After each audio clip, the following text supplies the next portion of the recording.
All right. When last we were in chapter 34, we got to the end at verse 30 and worked our way through it, and the translation was incorrect.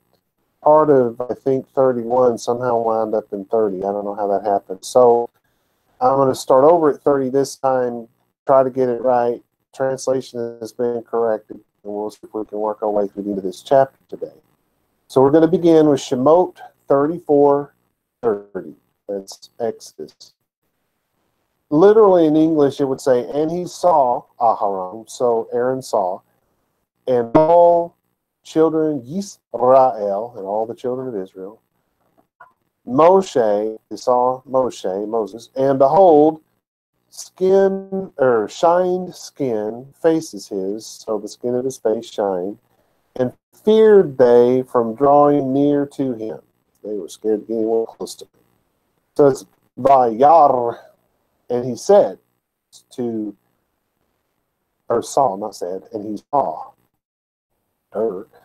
It's to see the face of the king, it's said of his ministers who are received in his presence. And that's all from that back at the time where they, sorry, we're having an issue here.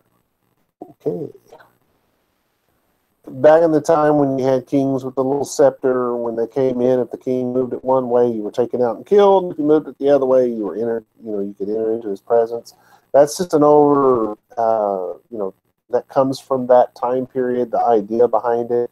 I really don't know that that has anything to do with Judaism, because I don't know of any time where Jews ever did that, but it's in your Justinius, and we'll leave it there. So it's to see the face of God, which is not literal. It's to be, there's all kinds of things. They say to see the face of God, that means he's giving you life. That means you're perceiving his presence in your life. Something's going, you had some kind of miracle, so you perceive God. You don't literally see him with your two eyeballs, but you see God. It's of perception. And that's mostly the way this word is used, but it is used of seeing something before your eyes. Then it says, Aharon, so Aaron saw the whole, and all B'nai. So Aaron saw it, and all the children of Yisrael. So all the children of Israel saw the same thing that Aharon saw. And what did they see? Moshe. They saw Moshe. So he's coming back down from the mountain at this point. This is Vehine. Remember, Hine is that one where you're pointing at something. Behold, let's see what's my finger. The candles. You're supposed to be pointing at something. You're supposed to be getting somebody's. You're not trying to get their attention on you. You're trying to get their attention on something in particular. That's what behold is. Nay. So behold, Karan. So they want you to focus on Karan, which is probably where you get the name Karen. Just saying. This. I was going to. Oh. To radiate, to emit beams, to shine. Oh, there's a note in here. Later mistranslated and thus absurdly rendered in art as horns on the head of Moses. Actually, that same word does mean horn, like on a cow. So, but not in this case, right? Because it's of the horns of the sun. The beams that radiate from the sun were called horns. So we get the idea of not actual horns like a cow, which I think it was Da Vinci that did that, made a statue with I don't know, might not have been him, but it was somebody famous like that did that. That's what they were referring to. So there were horns coming from the skin, pana of his face. So his body wasn't shining, his clothing wasn't shining. It was just the skin of his face. These bright lights, if you will, these beams of light are coming from his face. And then it says, Va Yireu, and feared they. So they feared properly, to tremble, to fear, to be afraid. To fear someone or something in the same manner of verbs of fleeing, to run away in terror, you know. But this is also the word for reverence. So, I don't know, maybe they're reverencing this guy. They're not, but it could have been. How do you know which is which then, Rob? What's always the context of the sentence?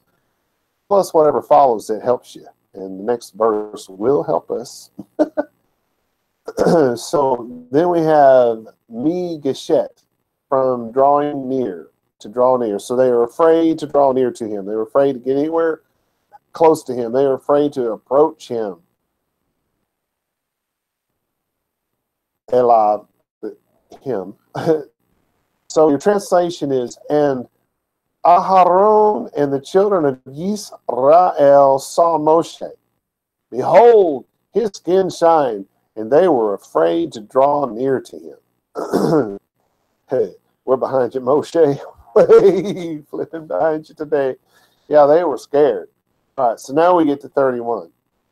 And literally it would be, and he called to them, Moshe. So Moshe called to them, and returned they to him Aharon and all the Nesiim in Edah, and he spoke Moshe to them. Funny story. I was talking to Dr. Blizzard the other day, and we wound up going into Hebrew, and he starts rattling something off, and all of a sudden I just started laughing. He said, well, what's so funny? And I said, I've never heard anyone say those Hebrew words before. He said, well, they mean, I know what they mean. I said, but it just hit me. I have never actually heard somebody say, I've never heard somebody speaking in Hebrew say the word edah or edat, because we were talking about that word. Edah is singular, edat the plural. And he said it, and it sounds so different than the way I just said it. And I just got tickled because I said, wow, you don't say it anywhere close to the way I say it. And he said, well, I probably don't say it right. I wouldn't worry about it. He says Ada. And there's this heavy East Texas accent attached to it. I think I have a West Texas accent because our accents don't sound the same. But anyway, I got tickled. So it says Ba Yikra. You know, that's the thing. When you teach yourself Hebrew, every once in a while you run across something, you realize, I've never heard somebody say that word before, and I think probably I'm saying it wrong. But anyway, so we got Ba Yikra, and he called. He cried out. It's the call used of beasts, of an outcry. It's used of weeping. It's used absolutely of any kind of cry, even when not articulate. You know, like that groan that everybody's made in their worst moment.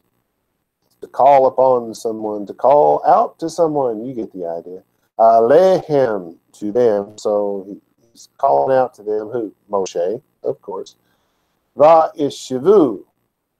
And so he calls out to them, and now I guess they're realizing, okay, this is Moshe. We weren't sure, it looked more like a ghost, but okay, so it's him. So now they're going to return. It's to turn about, to return. You get the idea. Elav, to him.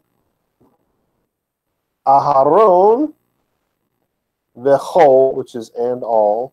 Ha nesiim. Now, Nesiim, this is Nasi in plural, right? And if you go to synagogue very much, you've heard of the Nasi.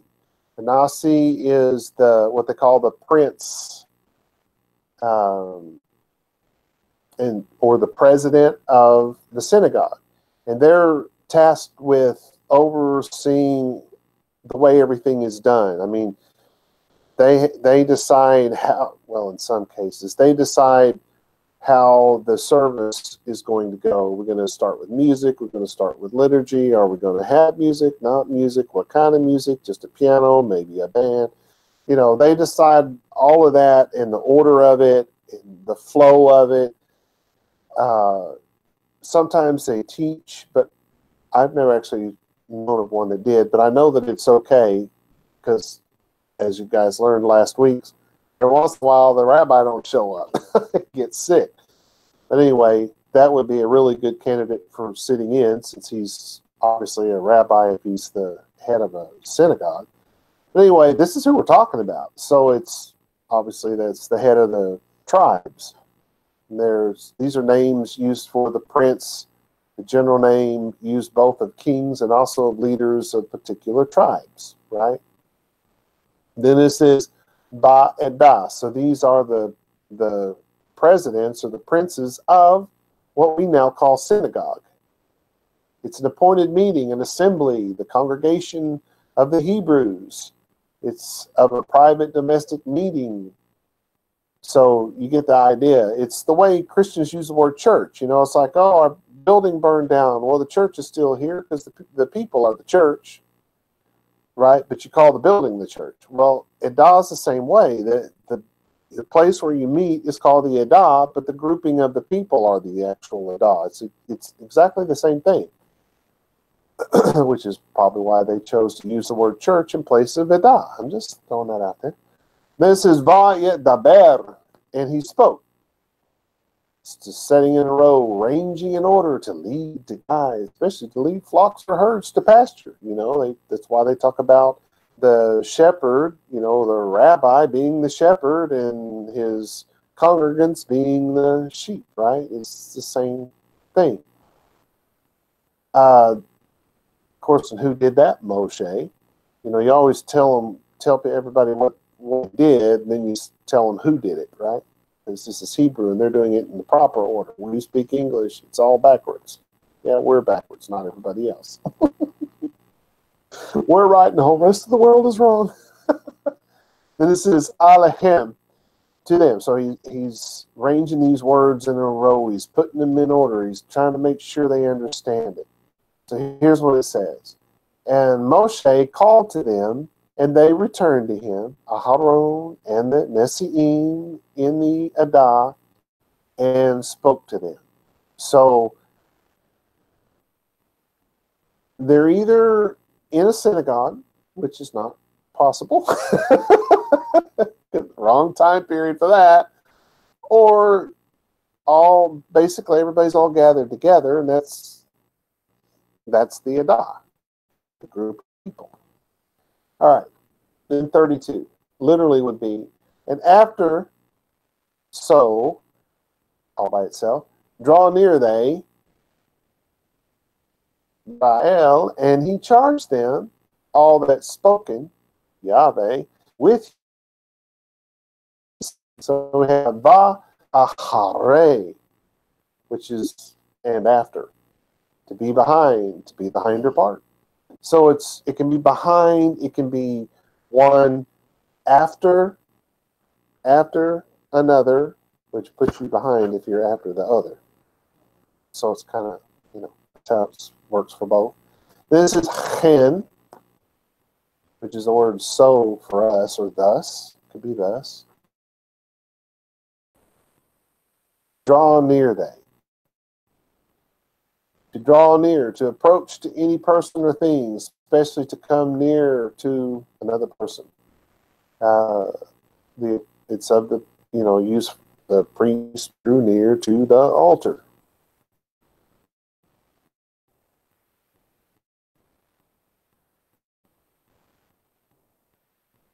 Oh, here's an interesting note. It must be remarked that the ancients, as well as ourselves, were not strictly accurate in the use of words which signify approaching and withdrawing, and thus they are sometimes used of the direct contrary motion.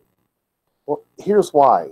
Because in ancient, to come was to go. To go was to come.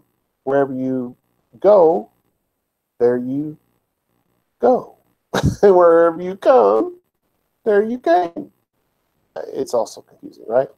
There are languages, particularly in Africa, that still do that to this day. I don't know. I know they do that in some of the African dialects. I don't know who else does that, but we have separate words. We have a word for go, and we have a word for come, and then we have a word for arrive, and a word for went. In this language, it's one word that does all of those things, and that's what he's pointing out here. So they could be going or coming. Can't hardly tell. But we already know that they returned. Just throwing that in there. Kol is all B'nai, all the children of Yisrael, of course. This is Vayet Zaven, and he charged them $59.95. No. We have this. It says to set up, to constitute, to appoint anyone over anything, to appoint, to decree. Basically, he was being the town crier. He's out there. He's got the big stone tablets, right? Anyway, he's laying it out there. He's giving them the commands. He's telling them what God is. God said this, and this is what you got to do. And so he's laying it out there. And he's charging them. Et kol and all asher that T-H-A-T diber spoke, setting in a row all those things that were said. Then it has Yahweh, God's proper name. This is Oto. Literally, that's with he. It doesn't really have a meaning. It's just a pointer. Then it says Behar. That's in the mountain. Sinai. So everything that Yahweh told him while he was in the mountain of Sinai. Huge translation. And after all the children of Israel drew near, he charged them all that Yahweh spoke to him on Mount Sinai. So he laid it all out for him. He established the rules. Then in verse 33, it says, and he finished Moshe from speak with them, and he gave upon faces his veil. So we start off with Vayachol, and he finished. It's to complete, to finish, hence to be prepared, made ready for someone to be by anyone, also to be accomplished, fulfilled, used of a prophecy, to be past, gone by of space and time, to be consumed, spent, to be wasted, to be destroyed, to perish. All of these things come from that same word because you have the positive side, you have the negative side. Every Hebrew word has that. So here's one of the things that confuses the Christian world is when it says that something is completed or something is finished to the Western mind, that means it's over. But if you go to the bank, you borrow money to buy a house, and you've gone through the whole 2 or 3, 4 months of all that nonsense they put you through before you finally get to the closing. Finally, you're at the day of the closing. Everything's done. You sign on the dotted line. You have completed your covenant with this bank. But you haven't even made it, right? But you have finished. You have completed all that was necessary for them to hand you the keys to that house. Now you have to start making payments. You have to maintain that house, and yes, you have to pay for all the upkeep. But that's what you do when you enter into a covenant. To enter into a covenant, to complete a covenant, to finish a covenant is to begin, not to end. It doesn't go away. It begins. It starts. All you've done at the point of completion is sign on the dotted line. Just thought I'd throw that out there. All right, so we start off with him. He finished Moshe. Okay, so he completed Moshe. Mi daber. He completed the finishing, the setting in the row, the ranging in the order, the leading the guy. So we're thinking, yeah, he quit talking. Well, yeah, that's the literal side of it. But what did he just do? Well, he told Aharon, you got to go over there and make a bunch of fancy clothes and put them on, and then you got to make the slaughter, and you got to go in there and sprinkle the blood, and you got to do that all the time. You know, And once a year he went in the Holy of Holies, but so he only did that once a year, but he had something he had to do every day. He told all the other priests, well, you got to do this, you got to do that, and they do those things during the day. And he told the people, well, you got to live this way, and you got to live that way, and you can do this, and you can't do that. So he completed telling them everything they needed to know.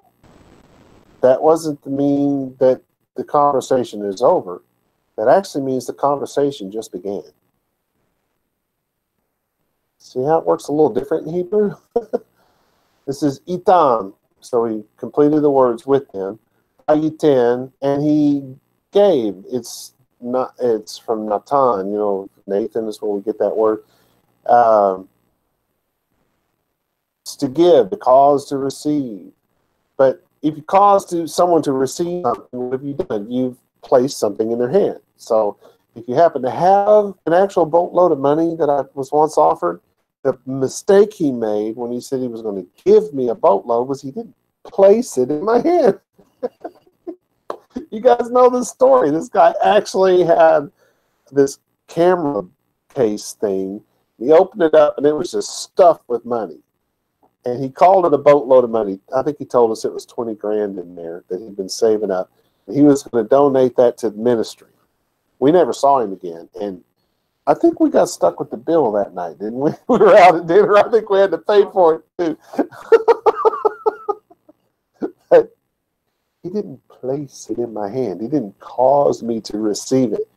So you get the idea of to give somebody something. Yes, it's used that way, but it's also to place. And what's he doing? To place something, to place a law, is to establish something. How do we establish America? Did everybody just go off willy-nilly and everybody do their own thing? No. First thing we did was had to write a Declaration of Independence, right? Well, that started a war, just saying. Not like it wasn't really kind of going on already, but it was official at that point. And then we had to make a constitution. And this is exactly where this whole thing comes from. Anyway, so to give, to place, to establish, that's what the Constitution, that's what the law does, is it establishes something. All right, this is all which is upon. Panav, on the faces. Ma sereh. He placed, he established something on his face, a veil. A long way to go for that, wasn't it? All right, so your translation. And when Moshe finished speaking with them, he placed a veil on his face. Now remember what happened when we started. He comes down from the mountain. He has no clue that his face is shining like a light bulb, rays going out and stuff like you see on TV. He has no idea that's going on. And everybody's like, well, it's a ghost. Well, they didn't say that, but I think that's probably what it was. Because they were scared. Nobody wanted to get near, not even the man's brother. So they're all like, oh, I think he's been around they dropped him in one of them radioactive vat. Got that from a movie. Very good movie for kids. But anyway, something's wrong. Well, then they find out something's not wrong, right? But the point I'm trying to get to here is when he talked to them, he did not have the veil over his face. When he walked around and when he dealt with God and when he was in the Holy of Holies, he did not have a veil on his face. He had the veil on his face when he was just walking around doing Moses stuff. Just saying. All right. The Babylonian Talmud in Ketubot, here Ketubah there, Ketubot 60a and 62b, Onkelos and Rashi saw the veil as being something that was placed over the eyes and more. So Moshe was the first Lone Ranger. I help myself out. He was the masked man. Did that make Aharon Tonto? Sorry. Rashi, Sephorno, the Hebrew text, and Rashbam all agree that the text is telling us that Moshe did not cover his face until after he spoke to the people. Kasuto wrote, and I quote, "Such a veil permits one to see out, but is able to reduce the brightness of the light, be it the rays of the sun coming from without or radiance issuing from within, like the glow of the skin of Moshe's face." He also said, some exegetes, I love this word. Can I let y'all in on a secret? When somebody has a college education, you move on up the ladder and you passed your undergraduate, you get your graduate degree, and now you're postgraduate and all this. As you work up, you become a scholar. The word scholar actually means student. It does not mean that you've achieved it. It means you're on the way. But it comes with that idea of if you're the teacher, you must always be the student, right? So they kind of get mixed together. And the whole being the undergraduate kind of got lost in the mix somewhere. So it's stuck with the people with a higher degree of education. They call them scholars, right? So when you have people that come along that are basically just self-taught know-it-alls, what's the word? Oh, they're called theologians.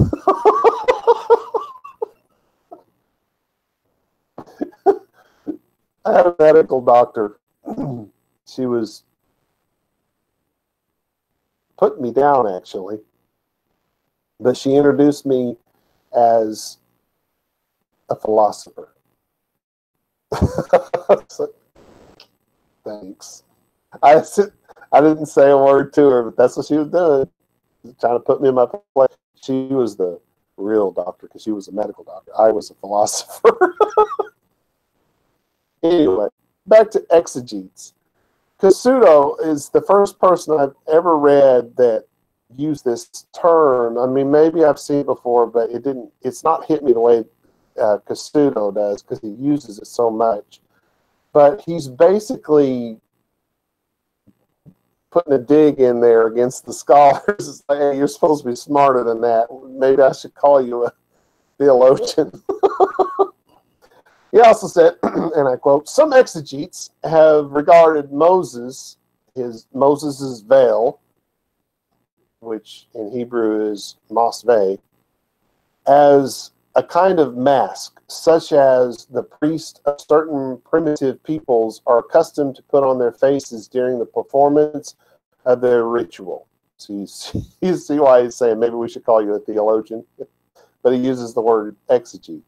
But he went on to say, this is almost impossible, since it was the reverse position that that obtained. It was precisely when Moses was speaking to the people as God's messenger, and when he was alone with the divine presence, and he's pointing back to verse 34, that he did not put on the veil. He didn't have a veil over his face when he was with God on the mountain. And he didn't have a veil on his face when he spoke to the people, and when he was leading the congregation, he did not have it on his face at that point, which is the opposite of what these other religions were doing. Then he says, whilst in his daily life, he covered his face with it, in his daily life, when he was doing Moses stuff. For the self-same reason, it is difficult to agree with the theory of Wellhausen, apparently the exegete, who identifies Moses' veil with the shawl with which the Arab seers used to cover their faces during their visions. Wow. Anyway, we're just now on 34. Oh, going a little fast.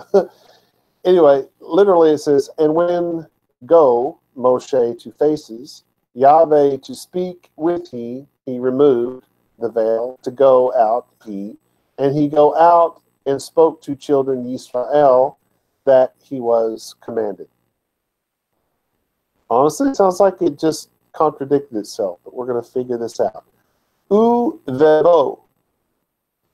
It's from the word bow. Boa, boati. There's different uses of it, but it means to go. And wherever you go, you have there you go. I forget how I said that a while ago. Where you come, literally you could say, I come to the store. I'm sitting here, I'm going to go to the store here in about 5 minutes, and I'll say to you, I come to the store. You think about it, that actually makes sense. And that's the way we use this word. You come, you go, you came, you went. It's all the same thing. It's to come, to enter, the place which anyone enters, the house, a city, a ship, to come in, to be brought in. It's all very Americanized English way of looking at it, but it is all of that. You got to think of it in both directions. All right. This is Moshe, is the one that did it. This is Lipnei. So now this is two faces. Remember, the face is always said in plural because you're alive. If you have a face, you are dead. Because you're not moving it. You know, if you're dead, you're not moving it. You have one expression, and that's all you get. And it's the same way with a false god. They always say it in singular rather than plural, unless, of course, people think the thing is alive, then they'll say it plural.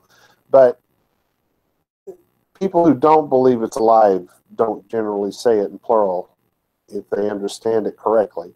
You know, modern Hebrew is a little different than ancient, but the ancient wouldn't have done it. Because if it's an idol, it has a face. If you carve a happy face into a piece of wood, it's going to be a happy face, even if you turn it upside down. It's just an upside down happy face. That does not make it a frown. So it only has one attribute. If you're alive, your face is, because your face is moving all the time. Even if you're sound asleep, your face is still moving, just from the breathing. So it's why it's done in plural. So it's two faces, not to the face, but two faces. Yahweh. Now, you realize it's idiomatic, right?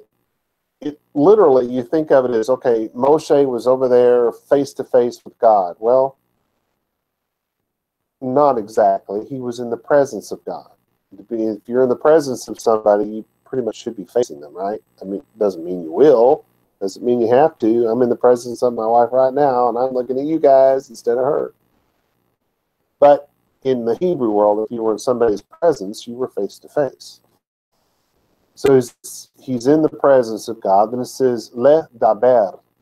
This is the setting in row, the ranging in order, the leading, the guiding. It's the same word we've had, twice already at least. This is Oto, and that's that with he, literally, but it really has no meaning. It's just a pointer. And this is Yasir. He removed. It's to turn aside, to go away, to depart. So he's departed. This is Et Hamas Ve, the veil. So he's taken the veil off, obviously. Then this is Ad, which is until, or till, T-I-L. That's just one L, right? L-L, and it's until is one L. Until? Until is one L. Yes. Well, just thanks. Y'all know what I'm talking about, right? Anyway, that's what I'm talking about. That's what that word means. Then it says Zeto, go out he. To go out, to go forth, to germinate, to expand as a plant. They used in the sense of going out when speaking of men and other things, especially to go out, to go forth, of soldiers going to war. Anyway, then it says, I have this in here twice. I'm not sure this is in here twice. That may be a mistake. But I've got the same word a second time. Oh, yeah, it is, because that says Zeto, and then this says Ve Yatz Za, which, yeah, it's the exact same word. So go, he go. Went, he went. Came, he came. Where he was, he be. Sorry. Ve diber. There's the setting in the row, the ranging in order, and all that kind of stuff. El, which means two. Bene, to the children. Yisrael. Et, which is the pointer. Asher, which is T-H-A-T, that. Yet zuveh, he was commanded. That's that word to set up, to constitute, to appoint, to decree.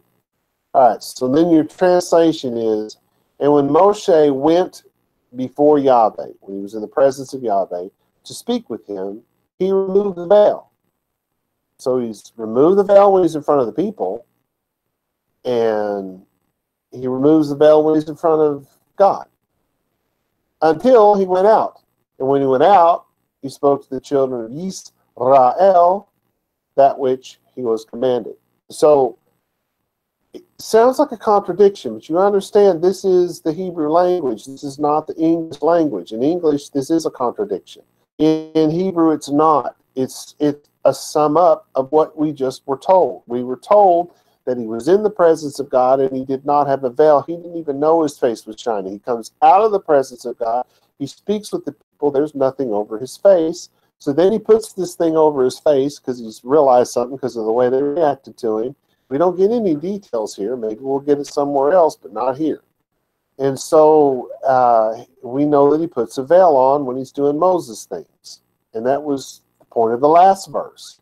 So this is the sum up, and it's saying that when he went to talk to God, he took the veil off. And when he left from that spot, because remember, this is outside the camp. This isn't where the people are. And so when he goes out, he's officially on Moses' time, and so he's got his veil on. But when he got to the people, we're supposed to know that he took it off, because that's what it said 2 verses ago. Hopefully that makes some sense. All right. Yep. So we get to our last verse. Literally it's, and saw they children Yisrael, faces Moshe, or shined skin faces Moshe, and returned Moshe the veil upon faces his, to come he to speak with he, or with it. Could be either one, remember. All right. The Ra'u, and saw they, or as we would say it, and they saw. That's that perception, but also of the seeing with the eyeballs. So in this case, it's literal. And saw B'nai, the children of Egypt, right? No. Yisrael, children of Israel saw it. At what? B'nai, faces. They saw the face, as we would say it, Moshe, of Moses. Key, which is for, because in this case, we would probably use the word that karan, that it shined. Remember the Karen joke and all that? They radiate to admit the beams and not the cow horns. Or skin, that's the skin of the face. Or is the word. Or, to say it properly, the skin of his paneh, his face. Moshe, the skin of his face, shine. That is to turn about, to return. We've had that word a time or two already. Moshe, so Moshe returned. Hamasbeh, the veil, and it's all which is upon. Panav, his faces. Ad, until. Bo'u, until he came, or until he went. Until he go, or he arrived. Until he, right? It's both ways. Yeah, that's both. La daber, which is to speak. That's the arranging in the row, the setting in the order. Oto, with he. So your translation, and the children of Yisrael saw that the faces of Moshe, saw the, well, I think it did say that the faces of Moshe, that his skin shined. And Moshe returned the veil on his face when he came to speak with them. Now here's what Kasuto wrote about that. The sense is, and whilst Moses addressed the people, and maybe that's whilst. Is whilst and whilst the same thing? It is? I don't know how you say it, but it means while. Okay, so it's let's say whilst. so it'll make a little more sense. And while Moses addressed the people, the Israelites saw the divine radiance that shone from the skin of his face. And only after he had finished speaking to them did Moses, in this verse 2, as well in verse 29, Moses' name occurs 3 times. Put back the veil over his face, leaving it there until he again entered the tent of meetings to commune alone with God. Also here, the reading is with him, not with it, but with him. So what's happened here is another sum up, because there's too much. Those of you who like Princess Bride know exactly what that meant.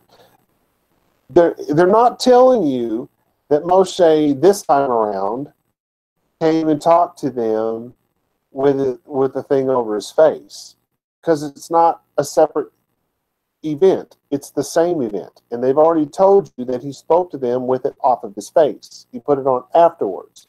So in this sum up, though it sounds like it's saying he put it over his face this time around is the same time. It's not a different time.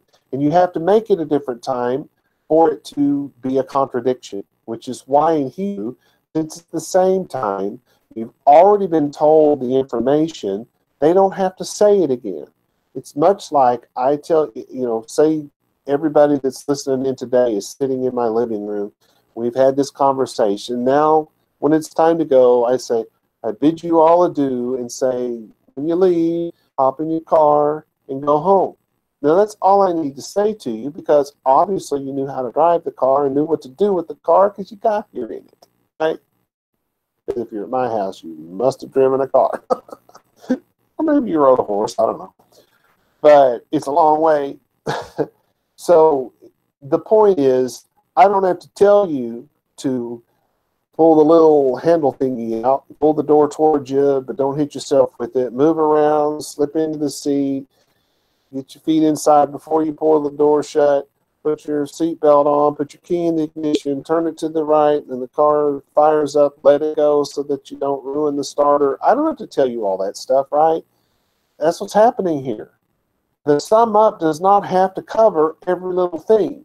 And so when it starts to sound like there's a contradiction, stop and think about, all right, well, is this a separate event? Because if it's not a separate event, the previous verses stand. It's not a contradiction. All right. This concludes our journey through chapter 34. Shalom, y'all.